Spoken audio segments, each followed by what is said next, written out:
Totoo nga ba si Santa Claus?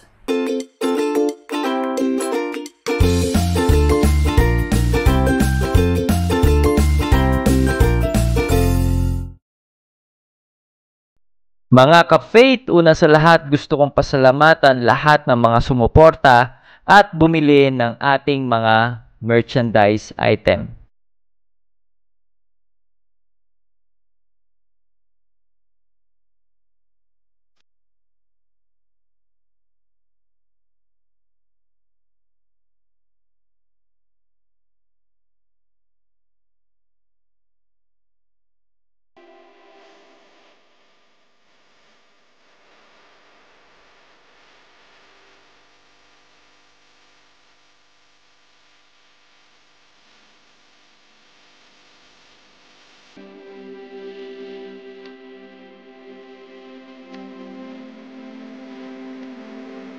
I am proud Catholic, Katoliko ako.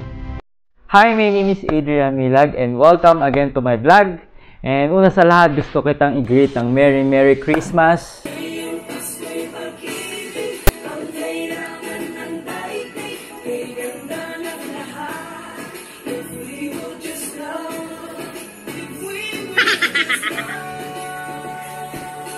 I hope and pray na may God continue to bless you this Christmas. May you find real joy and happiness only through Jesus. Okay? Kahit na hindi masarap ang iyong handa ngayon, kahit maliit ang iyong aginaldo, kahit wala ka natanggap na regalo, lagi mo tatandaan, dahil panalo ka na. Bakit? Dahil binigay na ni Jesus ang buhay niya para sa iyo. Yun ang greatest gift na binigay sa atin ng Diyos nung pinanganak siya sa araw na ito. Okay? So, yun pa lang panalo na tayo. Siya ang greatest treasure of all. The King of Kings, the Lord of Lords, at walang iba kundi si Jesus. Okay? So, Merry Christmas. And today, very exciting ang topic natin. Nakita mo naman, naka-costume pa ako, di ba? It's all about Santa Claus. Ho, ho, ho! Merry Christmas! Medyo payat na Santa Claus, malnourished. Diba? Totoo nga ba si Santa Claus? Every time na Christmas, isa to sa naiisip nila, si Santa Claus. Diba? Yung makakatanggap sila ng regalo. Tapos nakasakay si Santa Claus sa kanyang mga reindeer, diba? Tapos sa may parang kalesa niya na lumulutang, diba? Yung ganun, kalesa ba tawag doon? Basta, okay? Totoo nga ba si Santa Claus? Nag-i-exist nga ba talaga si Santa Claus? And today, sabay-sabay tayong matututo sa isa sa pinakamagaling na Catholic faith defender and Catholic apologetics dito sa Pilipinas na si Brother Melchor Manalili. Okay? I-share ko yung kanyang naging topic and discussion about Santa Claus. Sino nga ba si Santa Claus? At totoo nga bang nag-e-exist si Santa Claus? Okay? So watch this video. Ang ating pong itatopic sa araw na ito ay tungkol kay Santa Claus. Sino nga ba ang tunay na Santa Claus at kung sino po ang dapat nating paniwalaan at kung ano po ang tunay ng kaanyuhan, no? Salamat po sa inyong lahat na patuloy na sumusubaybay sa amin dito. Paki-shoutout po kung okay po yung ating loud. Napakagandang po ng ating itatopic ngayon patungkol po kay Santa Claus, no? Na maraming mga kapwa nating mga kapananampalataya na hindi tunay na nakikilala sino si Santa Claus at dapat po nating alamin. Narito po si Brother Melchor ay magbabahagi ng munting kaalaman upang tayo po ay tunay na makaalam sa ating paniniwalaan at pinananampalatayaan patungkol kay Santa Claus. Si Santa Claus po ay dapat nating malaman kung sino po siya. So samahan niyo po ako sa maikling oras na ating tatalakayin. Bago po ang lahat, maraming salamat sa mga taong patuloy na nagbibigay sa amin ng material, financial, spiritual, no? Hindi na po namin i-mention ang kanilang name. Sa lahat din ng mga frontliners, patuloy po natin silang ipagdasal. Sa lahat ng mga OFW sa iba't ibang panig ng daigdig, patuloy po natin silang ipananalangin, no? Salamat din po sa walang sawang pagtangkilik nyo po sa ating YouTube channel at page, no? Meron po kaming another YouTube na ginawa, yung Faith Seeking and Understanding. Meron po doon mga dagdag kaalaman para po sa ating ikatitibay at ikalalalim ng ating pananampalataya. Samahan po ninyo ako. Ang ating pong video na ito ay pwede nyo pong i-share, i-like, and subscribe. Ito po ay mayroong copyright at mayroong tinatawag nating restricted, no? Gawin nyo lang po, share, subscribe, and like. So maraming pong salamat. Tunghayan po ninyo ang ating mahikling kwento para po kay Santa Claus, no? Sino po ang tunay na Santa Claus, no? So bakit po madaling araw ko ginawa? Kasi po nung Sunday po, December 6, kami po ay nag-apostolate, no, sa mga inmates, no. So kaya ngayon ko lang po ito tatalakayan. Dapat po itong December 6 pero may schedule po kami para po sa pag-evangelization sa mga inmates, no. Successful naman po. So samahan niyo po ako at tunghayan kung sino si Santa Claus. Ang tunay pong Santa Claus na kinikilala ng simbahang Katoliko ay hindi po yung Santa Claus na nakikita natin sa commercial na mayroong matabang mama, may bigote at may sombrerong pula at nakasuot ng kulay pula at may mahabang puting-puting balbas. Hindi po yon ang tunay na Santa Claus na kinikilala ng simbahang Katoliko. At take note niya po, kung pagmamasdan po ninyo ang loob ng simbahang Katoliko, wala po kayong makikitang Santa Claus sa loob ng altar ng simbahang Katoliko na nabibilang siya bilang isang santo, no? Wala pong Santa Claus na ganong itsura sa loob ng simbahang Katoliko. Pansinin niyo po, lalo-lalo na ngayong magpapasko po. Wala po sa loob ng ating simbahang Katoliko yung Santa Claus na mamang mataba na may malaking pangangatawan na nakasuot ng pula at may mahabang balbas at mayroong sombrerong pula. Wala pong ganon. Hindi po yon ang tunay na Santa Claus na kinikilala ng simbahang Katoliko. Tunghayan niyo po kung sino po ang tunay na Saint Nicholas or Santa Claus na ating iyahayag. Siya po ay walang iba na pinagdiriwang natin noong December 6, no? Ang kanyang kamatayan ay December 6. Walang iba kung hindi si Saint Nicholas ng Myra, no? Si Saint Nicholas of Myra, isa sang obispo at siya'y nabuhay during that time ng 3rd to 4th century AD. Basahin niyo po ang kanyang biography kung paano siya nakilala bilang isang cheerful giver at isang generous, no? Ito po ang kinikilala nating tunay na Santa Claus na si Saint Nicholas ng Myra. At bakit po tinawag itong Saint Nicholas of Bari, no? Tinawag na siyang Saint Nicholas of Myra at tinawag din siyang Saint Nicholas of Bari. Bakit? Tunghayan niyo po kung bakit po siya tinawag na ganon. So maraming salamat po, no? Annalyn Brogad watching from Canada, Toronto. Salamat, no? Annalyn Polanco, no? At ikaw ay nagising. So, tatalakayin natin sino nga ba ang tunay na Santa Claus. Meron po akong munting libro dito na sabi rito, The True Story of Saint Nicholas. Ito po yung tunay na Santa Claus na kinikilala ng ating simbahang Katoliko. Pakinggan nyo po kung ano po talaga ang kanyang tunay na biography o kasaysayan. Sabi dito sa aking libro na babasahin, sabi rito, a long time ago, about 263 years after Jesus was born in Bethlehem, a boy named Nicholas was born in Patara, no? Ito pa lang si Saint Nicholas ay ipinanganak sa lugar na tinatawag nating Patara, no? Tinatawag na Patara, a seaport town on the Sanctus River in province of Lycia in Asia Minor. Meron ba tayong mababasa na mayroong Patara sa Asia Minor doon sa Biblia? Ayon sa ating binasa, no, na itong si Saint Nicholas ay isinilang doon sa Patara sa Asia Minor. At tinutukoy po sa Biblia ang kanyang lugar na sinilangan. Mayroon pong Patara sa Biblia, no? Ito po ay mababasa sa Acts of the Apostle chapter 21 na kung saan nagpunta doon sila Apostol Pablo papuntang Jerusalem. Nagpunta sila rito, sabi niya. Sa chapter 21 verse 1, pagkatapos naming magpaalam sa kanila, kami naglakbay papuntang Kos. Kinabukasan, dumating kami sa Rodas at mula roon nagpatuloy kami sa Patara. So, nandoon yung tinutukoy na Patara kung saan ipinanganak si Saint Nicholas, no? Doon po nagmula yung ating obispo na kinikilala nating tunay na Santa Claus. Tuloy natin. Sabi pa dito, not many people had heard about Jesus Christ and the good news he had brought to the world, but Nicholas' father and mother had, so they were called Christian, no? Na-convert na yung mga magulang ni Saint Nicholas na taga-Patara para maging isang Kristiyano, no? Okay, tuloy natin. Saint Paul had sailed from Patara. Gaya ng sinabi ko, no? Si San Pablo ay nagpunta sa Patara ayon sa Acts chapter 21 verse 1, no? At siya'y nagtuloy kami sa Patara. Okay, so nandoon yung lugar kung saan nagmula yung tunay na Santa Claus, si Saint Nicholas, no? Ng Patara o ng Mira. Tuloy natin. Mayroon bang mababasa na siya ay taga Mira? Meron po. Basahin natin. Today we know Asia Minor as a Turkey.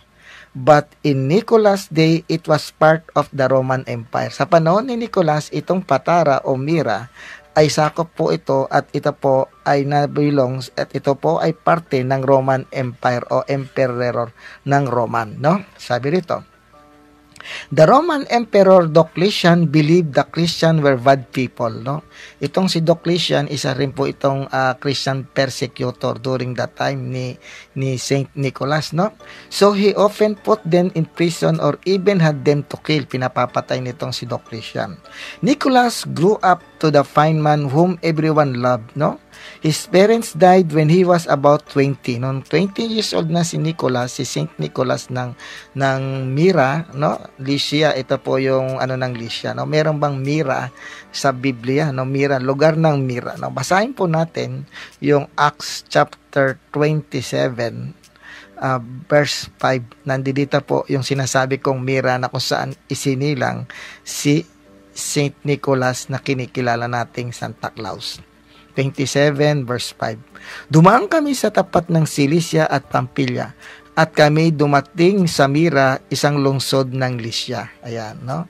Sakita mo na yung Patara, yung Lycia, at yung tinatawag nating Mira na lupang sinilangan na pinagmulan ng original na Santa Claus na si Saint Nicholas. Tandaan niyo po, wala pong Santa Claus na nanggaling sa North Pole. Tandaan niyo po, no? Hindi po totoo na si Santa Claus ay nakatira sa North Pole. Imbento lamang yan ng mga taong tutukuyin ko mamaya, no? Ulitin ko po. Wala pong katotohanan na si Santa Claus ay taga North Pole. Tatanong niyo sa akin, paano mo nalaman, brother? Isasalaysay ko po kung sino po ang nag-imbento na si Santa Claus ay nakatira sa North Pole. Wala pong matatagpo ang Santa Claus sa North Pole gaya ng pinapakita ng mga commercial sa TV. Ang tunay na Santa Claus po ay nakatira sa Patara ayon sa binasa kong Acts chapter 25 verse 1 at doon din po sa kanyang pinanggalingan sa tinatawag natin sa lungsod ng Lycia na Mira, no? Doon po kaya tinawag siyang Saint Nicholas of Mira. Ulitin ko po, wala pong tunay na Santa Claus na nakatira sa North Pole. Okay. Sabi nito, the story of told that friend has been heard. Okay, sabi nito, meron pang isang kasaysayan. Bakit kinilala ang pagiging cheerful giver at generous nitong si Saint Nicholas ng Mira, no? Kasi po si Saint Nicholas of Mira ay lumaking sa pangangalaga ng kanyang mga magulang na mga tunay na Kristiyano. Nung ito'y na mga matay, napamana sa kanya ang naiwan nitong mga kayamanan. Mayaman po ang angkan ni Saint Nicholas, no? Papaano siya naging cheerful giver? Unang-una, mayroon pong kaibigan niya na nangangailangan ng dowry sa kanyang mga anak. Pagka hindi nakabayad ng dowry itong mga batang ito, ay ibebenta bilang slave, magiging alipin, no? Nagwo-worry itong kaibigan ni Saint Nicholas. Kaya during that time, kinagabihan si Saint Nicholas, pumunta sa bahay ng kanyang kaibigan na patago at hinagisan niya ito ng ginto na nakabalot sa bag. Nung nagising itong kaibigan niya, nakita niya na mayroong ginto at during that time, naikasal ito, no? Pangalawa, ganun din ang pangyayari sa kanyang tatlong anak. Hanggang sa pangatlo, nagduda na siya kung sino itong taong ito na naghahagis ng isang bag na ginto para sa dowry ng kanyang anak. Dahil pag hindi si itong babae na to, sa kanilang tradisyon at kultura, kapag hindi ka nakapagbigay ng dowry, ibebenta ka bilang slave. Kaya itong si Saint Nicholas ay gumawa ng paraan para matulungan ang kanyang kaibigan. So, anong ginawa ng kaibigan niya? Dahil sino ba itong taong ito na 10 oras ng gabi ay nagbibigay ng ganong biyaya para sa kanila, hanggang sa nadiscover niya, no? Na-discover niya ito pala ay ang kanyang kaibigan na si Saint Nicholas. Tinanong siya ito, bakit mo ginagawa ng patago? Bakit hindi mo na lang ibinibigay ito ng harapan sa amin? Ano ang sabi niya? Ang ginamit niya yung sinabi ni Jesus, kung ikaw ay magbibigay, huwag mo nang ipaalam sa kaliwa, no? Huwag mo nang ipagmamakaingay ito. Nagulat itong kaibigan ni Saint Nicholas. Yun ang pinanghawakan ni Saint Nicholas. Kaya nga sa panahon natin ngayon, di ba, yung mga bata nagsasabit ng mga stocking, nagsasabi ng socks na iniintay si Santa Claus, na hindi nila alam yung Santa Claus na naglalagay ng mga regalo doon ay yung pong ating mga magulang at mga kapatid, no? Kahit ako po, nung bata ako, sabi ko, maglalagay ako ng mga sack doon sa bintana, sa pintuan, at hihintayin ko, at gusto kong makita si Santa Claus. Ang sabi ng mga magulang ko, patulog ka na, madaling araw dumarating si Santa Claus. Hindi ko alam na ang tunay palang Santa Claus na nagbibigay doon sa ating mga bahay-bahay, yung mga magulang natin. No? Nalaman ko lang yan nung malaki na ako. No? Ulitin ko po, wala pong tunay na Santa Claus na nakatira sa North Pole. Okay, sabi dito, yung siya ng kinento ko sa inyo, no? Biography po ito ni Santa Claus, no? Sabi dito. Okay. Nicholas came after dark. His friend caught him and asked why he gave this present secretly. Hinuli nung kaibigan niya kung sino tong nagbibigay ng dowry para hindi maibenta sa slave ang kanyang maanak. Kaya inabangan niya itong taong ito, no? Nung nahuli ito ng kanyang kaibigan, sabi, his friend caught him and asked why he gave this present secretly. Bakit mo ito binibigay ng patago? Sabing ganun. Nicholas must have told him that Jesus had said that when you give away something, do it secretly, no? Sabi niya ganun, for God our Father who knows all that you do will reward you. Some people say that Nicholas put the money in stocking and dropped them down in the chimney. Perhaps that is why we hang our stocking by the fireplace on Christmas Eve. Doon nakuha ng mga kapanalig natin na naglalagay ng mga no? Kasi ang pananaw ni Saint Nicholas ng mira ay dapat po tayo ay gagawa ng mga bagay na hindi kailanman ibabandera o sasabihin yung ating mga itinutulong, no? Gaya ng kanyang pinanghawakan, kaya lihim siyang nagbibigay at tumutulong, no? Yun po ang tunay na Santa Claus, tumutulong, nagbibigay ng hindi sinasabi ng kahit kanino man. Kaya yun po ang ating panghawakan. Kung magbibigay po tayo, wag po tayong umasa na ibabanggitin yung ating pangalan, no? Kaya nga dito po sa aming page, sa aming channel, yung mga tumutulong sa amin, hindi po namin kailanman binabanggit ang pangalan dahil ang alam namin si Lord ang magbabalik sa kanila ng siksik, liglig at umaapaw. No, wag po kayo magtatampo kung hindi namin binabanggit ang inyong pangalan kung nagbibigay po kayo ng financial na tulong, no?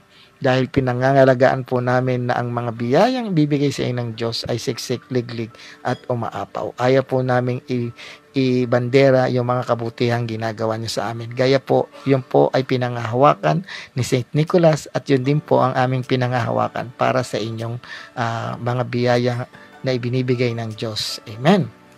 Ano pa? Kagaya rin po ng isang legends natin, itong si Saint Nicholas, sabi dito, okay, Nicholas decided that would spend his life telling people about Jesus. Nangaral na siya and his church. So he went to live with a group of men who also loved God. He soon became their leader and was made the abbot of the monastery of Holy Zion. No, naging abbot siya, kumbaga naging monghe near the city of Myra. Ayan, no? Naging siya, abot doon sa city of Myra. Gaya ng sinabi ko, doon sa Gawa 22:7, binanggit doon, 27:5 ng Gawa. Sabi doon, dumaan kami sa tapat ng Cilicia at Pampilya at kami dumating sa Myra sa lungsod ng Lycia. Doon po naging mongha at naging abot itong ating si Saint Nicholas, no? Sabi dito, he's near the city of Myra, the capital of Lycia, northwest to the islands of Cyprus. Okay. Once he went to a ship to the Holy Land to see the country where Jesus had lived. The sea became very rough and the wind blew wildly. The sailors were frightened, but Nicholas prayed that they might have to safe voyage. His prayer was answered, and even today, the sailors live port in the fort of port, ibig sabihin, daungan, no? Of the world. Their friend says to them, "May Saint Nicholas hold the tiller." Kaya po si Saint Nicholas ay isa pong patron ng mga mandalakbay, lalo-lalo na ng mga seafarer at yung mga seaman, no? Yan po ang patron ng mandalakbay, si Saint Nicholas. Even si Columbus, even si Magellan, no? Patron nila si Saint Nicholas na isang mandalakbay. Okay. So, meron pa pong isang kasaysayan na itong si Saint Nicholas ng Myra na obispo ay kasama po. Ito po yung libro na gagamitin natin. Another legend that Saint Nicholas participated in the First Ecumenical Council at Nicaea. He was incensed at some remark of the heretic Arius, no? Kasi itong si Arius, isa itong heretiko na tinutulog sa yung pagiging Diyos ng ating Panginoong Hesus. Sabi rito sa isang legend, sa isang pangyayari, nandoon din si Nicholas, umatin doon, no?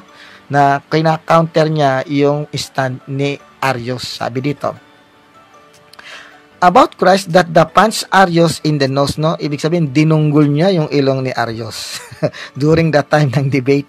That was considered an inappropriate debating technique. Even in that distant time when theology was important enough to fight violent about, no? Mali daw yung ginawa niya noon. No? Then, the leaders of the council took away Nicholas' bishopric and put him in prison, no? Inalis siya sa pagiging obispo at ikinulong siya dahil na siya sa stand ni Arius na si Arius na isang heretiko na pinakakalat si Kristo ay hindi tunay na Diyos.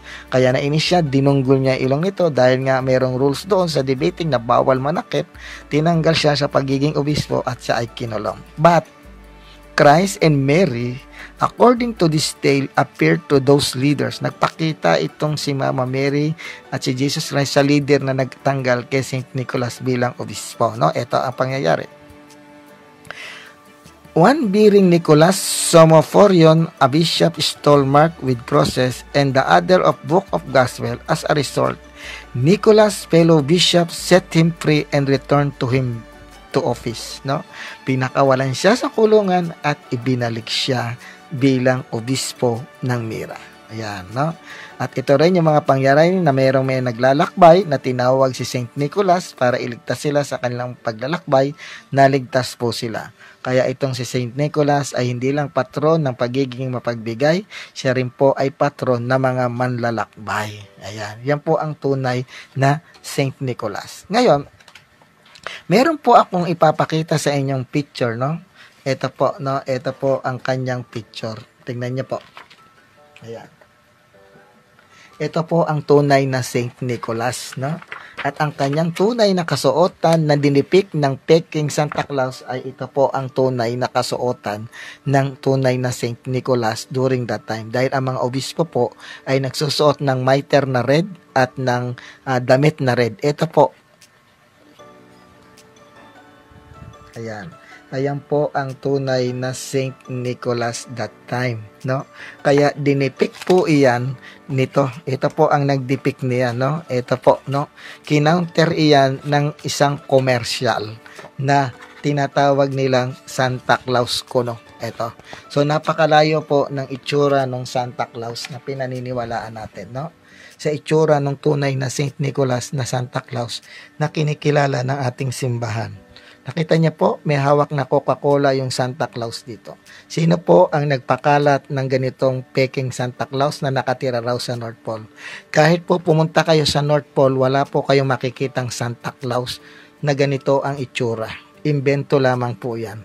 At wala rin po talagang Santa Claus na nakasakay sa reindeer na mayroong Rudolph the Red-Nosed Reindeer. Tunghayan niyo po kung paano ito paano minak ng kaibayo natin sa pananampalataya ang tunay na Santa Claus. Hindi po hindi po mga Katoliko ang gumawa Hindi po mga Katoliko ang gumawa ng Santa Claus doon sa Coca-Cola, kung hindi yung mga separated brethren natin, no? Tunghayan nyo po ang aking isasalaysay sa inyo kung sino po ang nagpasimuno ng Santa Claus na yan, no? Sino po yan? Ito po, basahin natin, no? Ito po, para po makita natin ang tunay na Santa Claus. Sabi ito, as the year passed, Santa Claus evolved in popular culture into large, heaviest person. One of the first artists to define Santa Claus' modern image was Thomas Nast. Si Thomas Nast ang nag-imbento ng ganong itsurang Santa Claus na may na may mahabang balbas na puti, nakasuot na pula at matabang mama. Iyan ay produkto po ni Thomas Nast na isang protestante at hindi Katoliko. An American cartoonist. Karamihan po sa mga protestante ay taga-Amerika, no? On the 19th century, in 1863, a picture of Santa Claus illustrated by Nast appeared in Harper's Weekly. Yan, noong 1863. Doon lumitaw yung Santa Claus na ganun ang itsura. Tuloy natin. The story that Santa Claus lived at North Pole, ito yung sinasabi ko, may also have been Nast's creation. Si Thomas Nast din ang nag-imbento o na nag-create na ang kasaysayan kuno na si Santa Claus ay naninirahan sa North Pole. Imbento lang po yan ni Thomas Nast at hindi ng simbahang Katoliko. His Christmas image in the Harper issue date on 29 December 1866 was a college of engraving titled Santa Claus and His Work, which include the caption Santa Claus Jill. Ayan. Ang nag-imbento po na sinasabi rito ay si Thomas Nast na si Santa Claus daw ay nakatira doon sa North Pole. Pero wala po talagang Santa Claus doon sa North Pole. Imbento lang po ito ni Nash, no? Ni Thomas Nash. Ayan. So, dito natin makikita kung sino yung nag-imbento. Hindi po ang simbahan ang nag-create ng Santa Claus na may matabang mama, na may bigo balbas na mahaba at nakasuot na pula, may somblerong pula.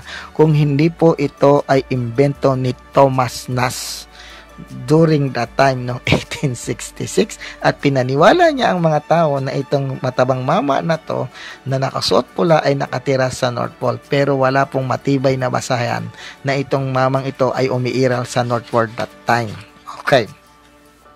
At ito pong itsura na to, kung saan po nila to kinuha, no? Ito po ay kinuha yung itsura na to doon sa God of Dutch, no? Ito yung Diyos ng mga Dutch o ng mga German, no? Yung tinatawag nating Odin, no? Siya Odin, yung Odin, no? Ginamit nila yan at tinatawag ito sa modernong panahon na God of Thunder na si Thor. Doon nila kinuha ang itsura nito, hindi doon kay Saint Nicholas of Tolentino, no? Na may ito meron tong sinisigarilyong pipa, na nananabako ng pipa, no? Kinuha nito nila sa God of Odin ng mga Dutch, no? Tinatawag nila tong Sinterklaas, no? Yung Odin na to, no? Yung God of Odin, no? Tunghayan po natin. Ito. Sinterklaas was Americanized into Santa Claus. Ayan, no? Na-Americanized, no? Ginawa ng mga Amerikano itong Sinterklaas na to. Hindi po ito totoong si Saint Nicholas ng Myra. Ito po yung God of Odin o yung tinatawag nilang God of Thunder na mga German na si Thor, na nakasakay sa karwahe na hila-hila ng mga kabayo. No, hindi po ito imbento ng Katoliko. Ito po ay imbento ng mga separated brethren natin, no? Dito natin makikita, no? Mga kaindi, binibigay po sa inyo ito para malaman nyo ang tunay na pananampalataya natin kung sino ang tunay na Santa Claus. Sabi dito, the God Odin's role during influence concept of Saint Beard and his gray horse traded in reindeer in North America, Margaret Baker. Ayan, sabi dito. Babasahin natin, no? The God Odin's role during the Yuletide period has been theorized as having influenced concept of Saint Nicholas in a variety of facets, including his long white beard and his gray horse for nightly rides. Yung Odin nila, no, dun to kinuha yung Santa Claus na ganun ang itsura, upang imak yung tunay na Santa Claus na cheerful giver, generous at sikretong nagbibigay ng tulong sa mga nangangailangan. Sa God of Odin ng mga Dutch na tinatawag lang Sinterklaas. Okay, ito po ay dagdag kaalaman para po hindi tayo mauto ng mga separated brethren natin, lalong-lalo na yung tumutulik sa saan daw mababasa sa Biblia si Santa Claus. Actually, invento po yan ng mga protestanteng reformist para imak yung tunay na Santa Claus na kinikilala natin. At yung salisang Santa Claus po, hindi po talaga Santa Claus yan, Saint Claus. Pinaghiwalay yung A, idinilikit dun sa Saint. Kaya ang naging basa, Santa Claus. Pero ang tunay pong pronounce niyan ay Saint Claus. Hindi po Santa Claus, na corrupted na lang sa Santa Claus. Pero ang original po niyan, kung papakinggan nyo, yung mga Amerikano, Saint Claus. Saint Claus. Okay, no? So maraming salamat. Gaya ng sinabi ko sa inyo, siya po ang original na Santa Claus, si Nicolas ng Mira, at hindi yung Santa Claus na nakatira kuno sa North Pole na inimbento ni Thomas Nast during the time ng 18th century. Okay, ulitin ko. The Christianization of Germanic Europe, this figure may have absorbed elements of God of Odin. No? Doon nila kinuha yon ng mga protestante. Then, ikinakapit ngayon ng mga separated brethren natin na sa atin daw galing yon. Hindi po. Ang tunay na Santa Claus po natin ay si Saint Nicholas ng Mira. Iba po yung Saint Nicholas ng Tolentino. No? Iba po yon. Okay. Kailan ba ito ipinakita? Basahin natin. The American image of Santa Claus was further elaborate by illustrator Thomas Nast, no? Sinabi ko na, no? Isang cartoonist sa Amerika na nag-imbento ng ganong itsurang Santa Claus. Pero wala pong ganong itsurang Santa Claus na nag-i-exist. Ito po ay imbento lamang ng cartoonist na si Thomas Nast, no? Who depicted a rotund Santa or Christmas issue of Harper's Magazine from the 1880s to the 1860s to the 1880s. Nast added such details as Santa's workshop at the North Pole and Santa's list of the good and bad children of the world. Ayan, si Nast talaga ang nagpakalat na itong si Saint Nicholas, si Santa Claus kuno ay nakatira sa North Pole. Wala pong Santa Claus na matatagpuan doon gaya ng binibida o kino-commercialize nitong Coca-Cola. Tuloy natin. A human-sized version of Santa Claus rather than the Elf of Moore's poem was depicted in series of illustration for Coca-Cola. Ayan na, no? Ginamit na ito ng Coca-Cola. Advertisement during in 1931. In-advertise na ginamit na ng company ng Coca-Cola itong matabang mama na may mahabang balbas na kinuha sa konsepto ng God of Odin na si Sinterklaas, o yung tinatawag nating God of Thunder na si Thor.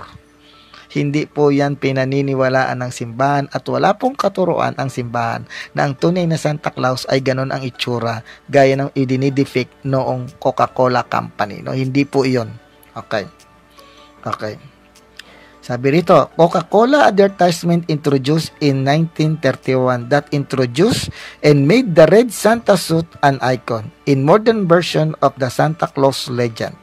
On his toy shop, workers are elves, Rudolph, and Ninth Reindeer with a red and shiny nose was invented in 1939.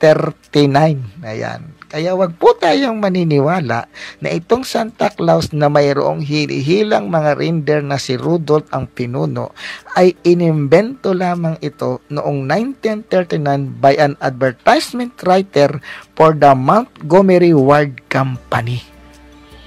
Hindi po totoo na si Santa Claus ay mayroong Rudolph the Red-Nosed Reindeer at mayroong po siyang hila-hilang karway. Hindi po totoo yan. Yan po ay inimbento noong 1939 by an advertisement writer for the Montgomery Ward Company.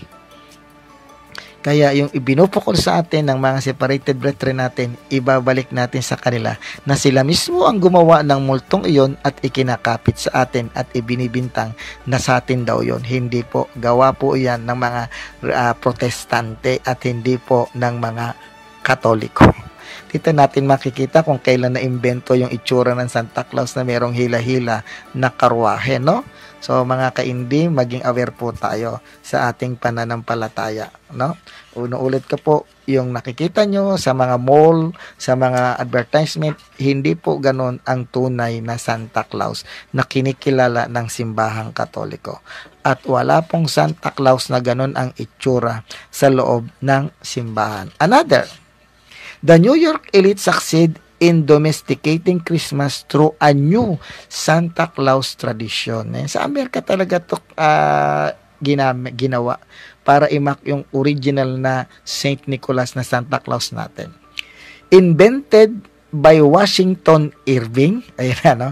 The New York elite succeed in domesticating Christmas through a new Santa Claus tradition. Nagkaroon uli sila ng biracial, no? Gaya ng sinabi ko, kinopya sa God of Thunder o sa God of Odin ng mga German. Ito naman ang another na tradition lumabas.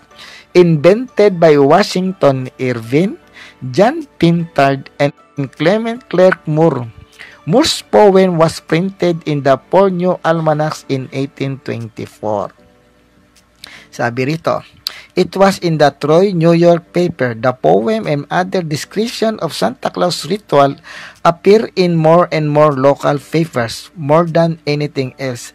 A visit from Saint Nicholas introduced and custom of a cozy domestic Santa Christmas tradition to the nation. Yung makabagong Santa Claus na tradition ay inimbento by Washington Irving, John Pintard, and Clement Clarke Moore. Sila po yung mga nagpakalat ng itsura ng mga pekeng Santa Claus. Amen, no? Gaya ng pinakita ko sa inyo, ang tunay na Santa Claus po ay ito pong ating pinaniniwalaan na ganito po ang itsura niya. Ayan, no? Ayan po ang tunay na Santa Claus natin, no? Hindi po, ayan, no, obispo po yan, obispo. At ito po ang tunay na kanyang kasuotan during that time. Ayan. Hindi po yung matabang mama na nakakulay pula na may hawak-hawak na Coca-Cola. Gaya po nito. Hindi po ito ang tunay na Santa Claus. At imbento lamang po ito ng ating mga separated brethren to mocking the original Santa Claus na pinaniniwalaan at pinananampalatayaan ng ating simbahang Katoliko. Kaya maging aware po tayo mga kamaralig, no? Huwag po tayo magpapalinlang doon sa nagsasabing tayo daw ang gumawa nun. Hindi po. Sinabi ko kung sino nag-imbento at wala pong Santa Claus na matatagpuan gaya ng pinanonood natin sa TV na nandoon daw sa North Pole. Halugugin mo ang buong North Pole, wala kang makikitang Santa Claus na nakatira doon. Okay? No? Ganun po katindi ang komersyalismo na sa panahon natin at panahon pa noon upang iligaw tayo sa mali nating sa mali nilang paniniwala tumaking sa simbahang Katoliko. No? Doon natin makikita, brothers and sisters. Kaya tandaan po ninyo, ang tunay nating paniniwalaan ay yung pong ating simbahang Katoliko. Huwag po tayong maniniwala doon sa sabi-sabi na yun daw ang totoong Santa Claus. Hindi po. Imbento lamang po yan ng mga kartunista at ng mga tinurang kong mga tao kung sino po yung gumawa ng pekeng Santa Claus para po i-mock ang tunay na Saint Nicholas ng Myra. Bakit po tinawag itong Saint Nicholas of Bari? Dahil during that time, nung pumapasok po yung mga Saracen during the First Crusade, no, nilusob nila yung lugar na yon at kinuha po ng mga mongha yung labi ni Saint Nicholas at dinala po doon sa Italia, Bari. Kaya tinawag din silang Saint Nicholas of Bari. Yung kanyang katawan hanggang ngayon, o yung kanyang kalansay hanggang ngayon ay nandoon po. Kaya tinawag din silang Saint Nicholas of Bari. Dahil dinala po ang kanyang mga labiron upang hindi po ito masira na mga Saracen na lumusob during the First Crusade nung that time na yon. So, dito natin makikita. Okay, no? So, nawa makapagbigay po ako ng maikling kaalaman tungkol po dito sa Saint Nicholas na hindi po yan ang tunay na Santa Claus na pinapakita sa mga mall, ipinapakita doon sa mga commercial. Hindi po. Ang tunay pong Santa Claus natin ay si Saint Nicholas ng Myra. Dagdagan natin. Ito pa po. Image of Santa Claus were further popularized through Brandon Sandblom. Ayan, pinapopular na, no? Instead na ang gumawa nito si Harper, no? Si Nash, no? Si Thomas Nash, sila Harpers, no? Ito po ay napopularize din ng image of Santa Claus were further popularized through Haddon Subslom depiction of him for the Coca-Cola Company's Christmas advertising in the 1930s. The popularity of the image spawned urban legends that Santa Claus was invented by the Coca-Cola Company or that Santa wears red and white because they are the colors used to promote Coca-Cola brand. Ayan. Kaya ganon ang kulay ng Santa Claus dahil i-promote ang kulay ng Coca-Cola na company. Pansinin nyo yung ng Coca-Cola logo kulay red. Kaya ginamit nilang ganon at nagdepict sila ng matabang mama na ginamit nila yung God of Odin ng mga Europe, no, yung mga Dutch o ng German na sa panahon natin ngayon ay tinatawag nilang God of Thunder na si Thor. Okay. Kaya sa maniwala kahit sa hindi po yan ang tunay na Santa Claus. Okay, no? Kaya yung merong Rudolph the Red-Nosed Reindeer, hindi po totoo na mayroong si Saint Nicholas ng Myra na merong ganong sasakyan. Imbento po yan ng mga kaibigan nating mga protestante. Okay, no? So, nakapagbigay po ako sa inyo ng maikling aral para po sa pananampalataya natin na hindi po tunay na Santa Claus ay nakatira doon sa North Pole. Siya po ay namuhay at nakatira sa po ng kanyang mga magulang doon sa Patara, no? Sa Patara. Doon po mababasa sa Acts chapter 27 5 at saka Acts chapter 21 verse 1. Patara, ng Lycia, lungsod ng Myra, ng lungsod ng Cilicia sa Myra. Okay. So, doon po, no? So, salamat po sa mga gising sa ngayon, lalo na nasa abroad, no? Salamat sa inyo at kahit papaano po ay inyong sinusubaybayan ang ating pagayag sa katotohanan tungkol sa tunay na Santa Claus. Ulitin ko po, wala pong Santa Claus na ganon ang itsura. Pinakita ko po sa inyo ang tunay na Santa Claus. Ang magiging topic po natin sa darating na mga araw ay patungkol sa mga Christmas kung saan ito nag-origin, sino ang gumawa nito, at kung papaano ito patuloy na umiiral sa panahon natin ngayon. Yung mga Christmas card, yung mga Christmas carol, yung Belen, yung birth of Jesus Christ, tatalakayin po natin dito yung mga related, yung tinatawag nating yung may mga 4 na kandila na sinisindihan, saan ba nang galing yan, ilalahad po natin ang tunay na katotohanan yan, no? Yan po ay dapat nating malaman bilang mga mananampalatayang Katoliko. So ngayon, sabi nga ni si Sheila, kaya Coke pala, no? Yes, dahil para po sa advertisement ng Coca-Cola, kaya kinuha ito ng Coca-Cola dahil kulay pula po yung Coke. Tandaan niyo po, sinabi ko kung sino ang nag-imbento, gumawa ng Rudolph the Red-Nosed Reindeer na ganyan, binanggit ko po yung pangalan. Kaya wag po tayong maniniwala sa mga paratang ng separated brethren natin tungkol kay Santa Claus na sila mismo ang gumawa at kinakapit sa atin. Ang tunay pong Santa Claus natin ay si Saint Nicholas ng Myra at tinawag ding Saint Nicholas of Bari. Siya po ang tunay na Santa Claus na nagtatago kapag gumagawa ng kabutihan sa kapwa at hindi inilalantad.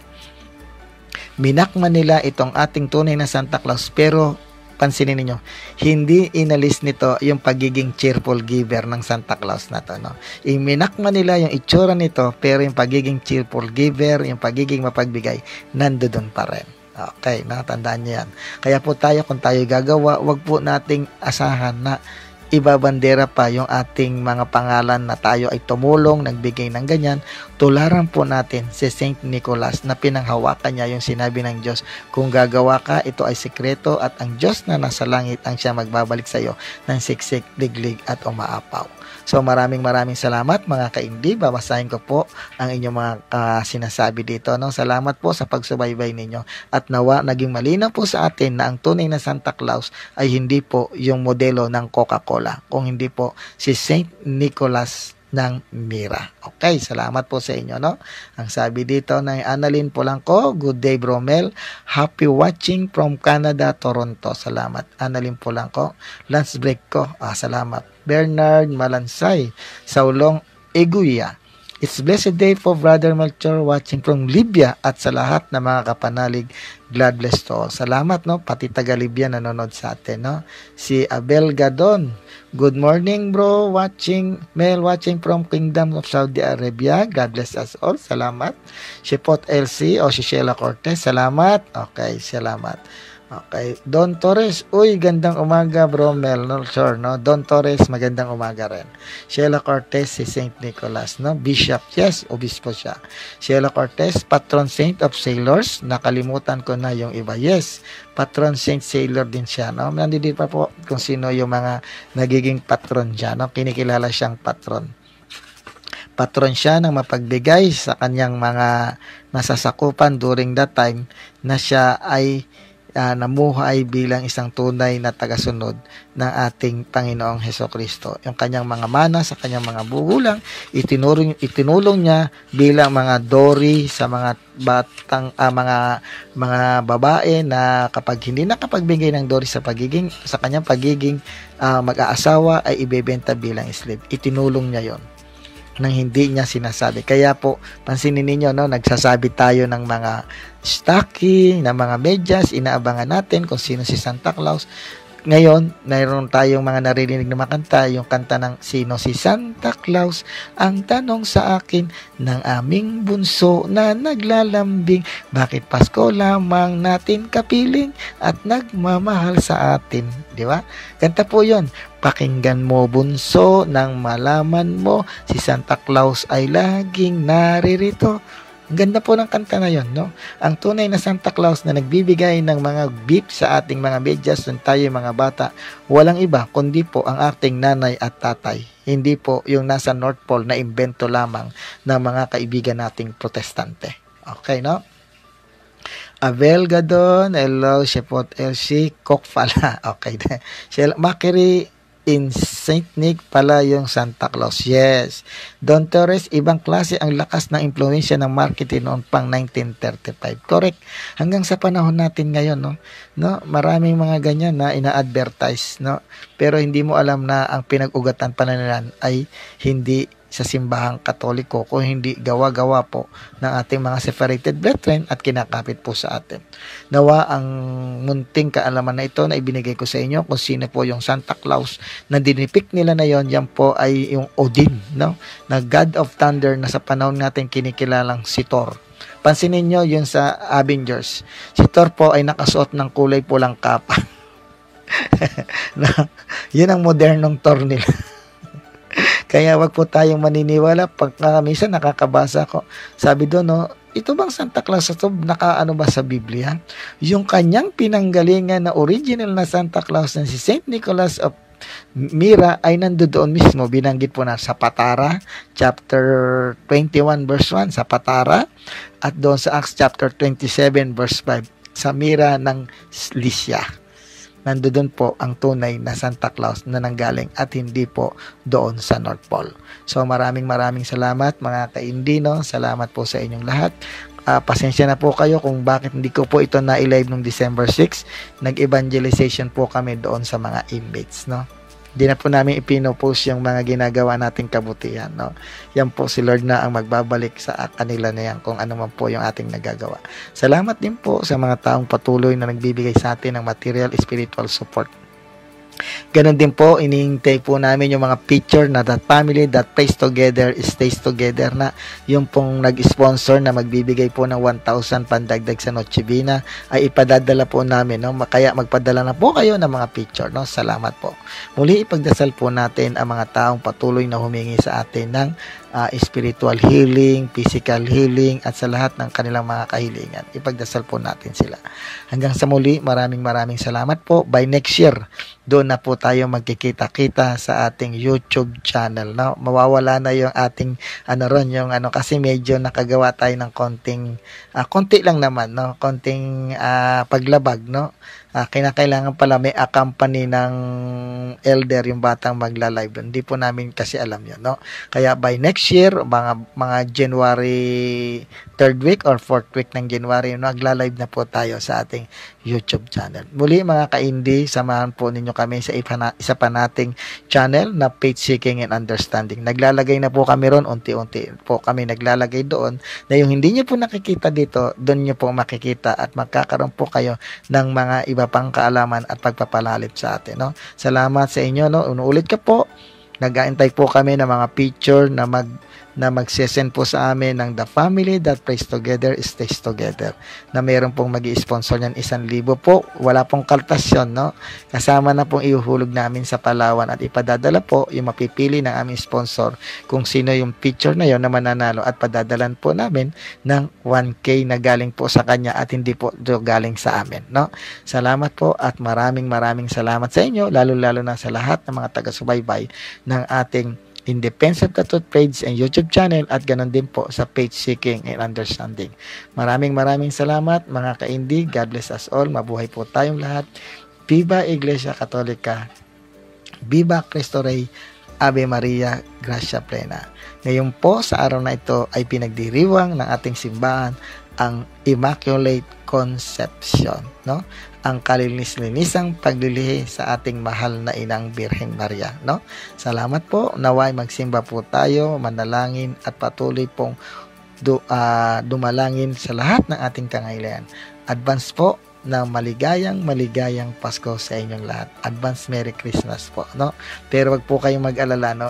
Magla-live pa rin po tayo about tungkol sa mga Christmas na dapat nating malaman. Ganon din yung mga Caroline, kailan nag-umpisa yung Caroline, kailan nagkaroon ng mga aginaldo, bakit may Christmas tree, ano yung sinisimbolo ng Christmas light, bakit mayroong mga parol. Tatalakayin po natin dito mga ka-indie kung bakit natin mayroon tayong mga ganyang palamuti. Abangan niyo po sa muli nating pagla-live. Ito po si Brother Melchor Manalili na nagsasabing, tindigan ng tama, ipaglaban ang katotohanan. God bless us all. Mabuhay po tayong lahat. Amen. Sa ngalan ng Ama, ng Anak, ng Diyos, Espiritu Santo.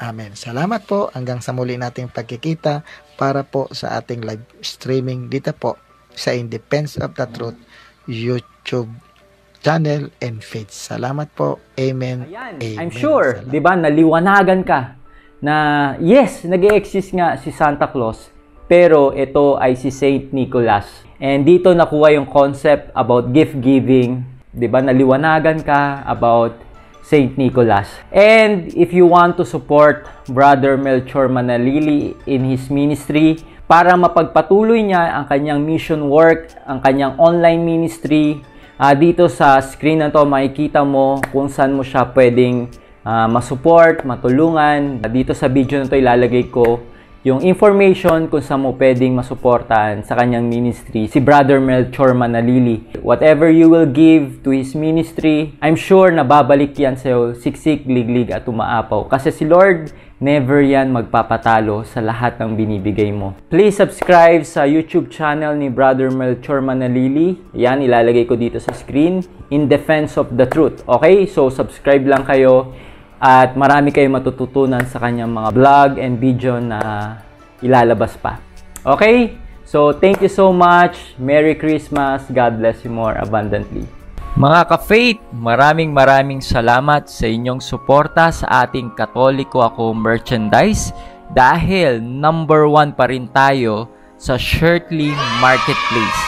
Dito sa may trending section, makikita nyo, number 1 pa rin ang ating Katoliko Ako merchandise. And hindi lang yon, pati yung ating bagong release na design na I Conquered 2020 with Jesus ay kasama sa ating trending section. Thank you so much mga ka-faith for your support. Paano ka nga ba makakabili ng ating mga merchandise sa Adrian Milag TV merch store? Ganito lang gagawin mo sa ating merchandise store. I-click mo lang yung item na nagustuhan mo. Kunyari, itong I Conquered 2020 with Jesus. Meron tayong extra small, medium, large, XL, 2XL, and 3XL. Pwede mo add to cart yan kung gusto mo pang bumili ng other merch item katulad nito. Yan, add to cart mo lang. Kung ito lang ang gusto mong bilhin, click mo lang yung buy it now. Mapupunta ka dito sa ating order form. So, i-fill up mo lang itong mga necessary information. Huwag mong kakalimutan na ilagay ang iyong tamang contact number dahil